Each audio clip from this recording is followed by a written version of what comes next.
All right, everyone, here we are with ticker symbol NIO, Neil Inc. Before we jump into this chart, I want to say welcome to all my first-time viewers and investors, and to my subscribers, welcome back. Let's jump into this chart. So this chart is showing us here how bullish it was way back towards the end of August, about a month ago, and it hit highs here of about $20 and some change, almost at $21.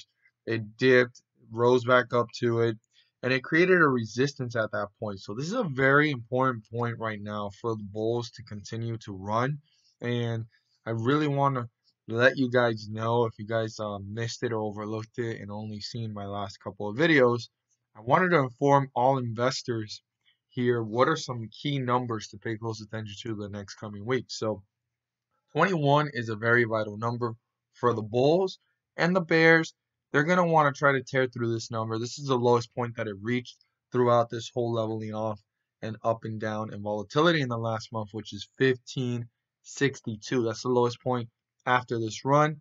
1562, that's a very important number to keep in mind as well, and that's what the bears want to break through. And then obviously up here at $21. So let's zoom in here and see what's important for tomorrow. Resistance was not broken through, and support definitely was. The bears tore through the 50-day moving average, tore through support, and brought this down to newer lows, hitting 1767. The bulls quickly reappeared, brought this up, and leveled off at 1848. So let's move this to their new locations so that we can see what is important for tomorrow. So here we are, right? They closed off at 1848, and we're going to see here the resistance level that was touched fairly close 2 times, and it got rejected from there. So most importantly, the lowest point here of the day was 1768. Write that down. If that gets broken through, this will see newer lows and new support levels. But before that, it closed out at 1848, and the first support level is 1808. 1808 gets broken through, I want to emphasize how important it is, because the bears are already keeping this below the 50-day moving average, which is 1901. I write that down as well. Very important. As long as we're above it, bulls are in control, and when we're below it, the bears are in control. So right now, the bulls have created momentum to get closer to 1901, but if the bears continue to bring this down, they're already in bearish territory, and by breaking through this first support level of 1808, this could be on its way down to seeing newer lows and new support levels. So I want to emphasize how important it is to pay close attention to how this stock reacts when it gets close to 1808, if it goes in that direction, or if it breaks down through it fairly quickly, going deeper into bearish territory, getting pulled further away from 1901 in a downward direction. Now, on the other hand, we have the resistance level, and it was touched twice within an hour time frame, and that's 1880. If 1880 can't be broken, the bulls are going to have some trouble getting back into bullish territory, because they really need to break through 1901.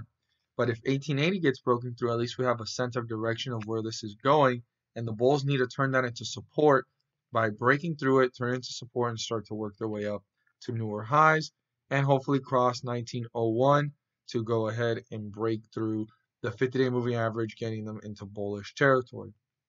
If that is accomplished, the next level of resistance, which will get them further away from the 50-day moving average and in upward direction, the bulls are going to want to break through 1946. So keep those numbers in mind. But before 1946, it's very important that 1901 gets broken through, and before that even gets accomplished, to have a sense of direction, the bulls are going to want to break through 1880, turn that to support, so they can start to reach newer highs and new resistance levels. As always, if you feel encouraged or inclined to subscribe, please do so. Don't forget to click on the bell by turning on all notifications to go ahead and not miss out on a single video that I post by clicking on the bell. And share this with your friends and community. Don't forget to hit the like button and let me know you watch this video.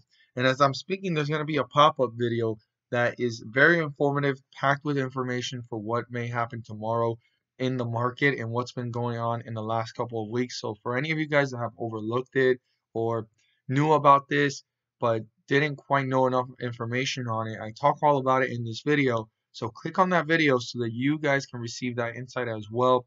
and maximize profits for the next coming days and weeks. I've been using this tactic and it's been working for me. I mean, it makes different ticker symbols according to which ones they are within the S&P 500 and American companies go up between 30 cents to $1. And according to how many shares you buy, you can make a quick buck here and there. So great gains for me so far using this tactic and talking about the information that I do. Obviously, you have to do your own due diligence and research so you guys can make your own rational decisions as investors. But check it out. Very informative and great information. Thank you guys so much for watching, and let's make some money.